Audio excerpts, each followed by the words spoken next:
من لا نبي بعده أما بعد فأعوذ بالله من الشيطان الرجيم بسم الله الرحمن الرحيم قل هل يستوي الذين يعلمون والذين لا يعلمون صدق الله العظيم যাবতীয় প্রশংসা সেই মহান রব্বুল আলামিনের জন্য যিনি আমাদের জন্য একটি মহান নবী দান করেছেন।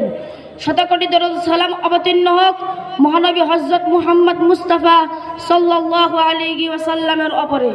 অথবা আজকের অনুষ্ঠানের স্বনামধন্য সভাপতি সাহেব, সম্মানীয় শিক্ষক মহাশয়, বিচক্ষণ বিচারক মণ্ডলী ও সম্মুখে বসে থাকা শ্রোতা মণ্ডলী, সকলকে আন্তরিক শ্রদ্ধাভাজন সালাম জানিয়ে আমি আপনাদের সম্মুখে মাদ্রাসা শিক্ষা সম্পর্কে কিছু আলোকপাত করতে চাই। ওমা তাওফিকি ইল্লা বিল্লাহ। প্রিয় সুধী, বর্তমানে তিনি শিক্ষার অস্তিত্ব মুসলমানদের জন্য আল্লাহ তাআলার অনেক বড় অনুগ্রহ। এই ছোট বড় মাদ্রাসাগুলো ইসলাম রক্ষায় বড় অবদান রাখে, কারণ ইসলাম হলো বিশুদ্ধ বিশ্বাস ও আমলের নাম, যার মধ্যে দিনদারি, মুআমালাত, মুআশারাত ও আখলাক চরিত্র সবই অন্তর্ভুক্ত। মাদ্রাসা শিক্ষা জাতিকে সঠিক আলো দেখায়, মাদ্রাসা শিক্ষা বড়দেরকে সম্মান করা শেখায়, মাদ্রাসা শিক্ষা পিতামাতার সেবা করা শেখায়। তাই বিশ্বনবী বলেন, মান লাম ইয়ারহাম সগীরানা ওয়া ইউক্কির কাবীরানা ওয়া ইয়া'মুরু বিল মা'রুফি ওয়া ইয়ানহা আনিল মুনকারি ফালাইসা মিন্না। যারা ছোটদের উপর দয়া করে না, বড়দেরকে সম্মান করে না, সৎ কাজের আদেশ দেয় না, অসৎ কাজে নিষেধ করে না, তারা আমাদের মধ্যে নয়, অর্থাৎ আমার উম্মতের মধ্যে নয়। আমার নবী সর্বকালের সর্বশ্রেষ্ঠ শিক্ষক হিসেবে ছিলেন।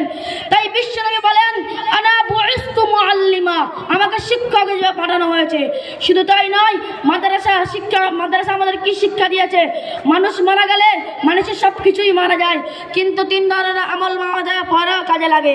তার মধ্যে একটি হলো নেক সন্তান, যে সন্তান পিতামাতার জন্য আল্লাহর কাছে কাঁদবে। বোঝা গেল পিতামাতা মারা গেলে ও তাদের সম্মান করা শেখায়।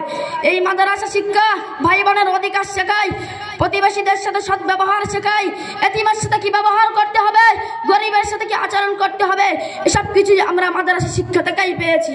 ক্ষমা, উদারতা, শিষ্টাচারিতা ও নম্রতা, ভদ্রতা সব কিছুই আমরা কোরআন হাদিস থেকেই শিখতে পাই। তাই বিশ্বনবী বলেন, আকমালুল মুমিনিনা ঈমানান আহসানুহুম খুলুকা, অর্থাৎ পূর্ণ ঈমানদার হতে গেলে তার চরিত্রটা ভালো হতে হবে, এটা ইসলাম শেখায়। মাওলানা আশরাফ আলী থানভী বলেন, তোমরা আলেম ওলামাদের নিজেদের মুখাপেক্ষি মনে করো।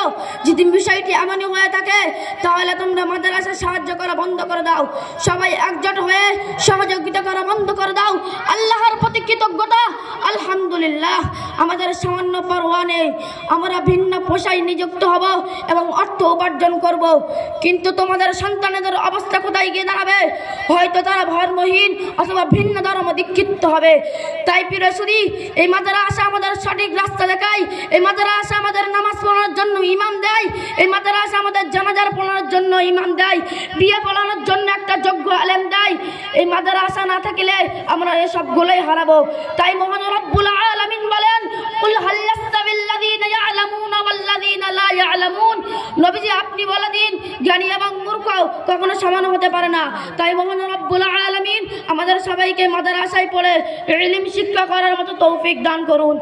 আমিন। ওয়া মা আলাইনা ইল্লাল বালাগ।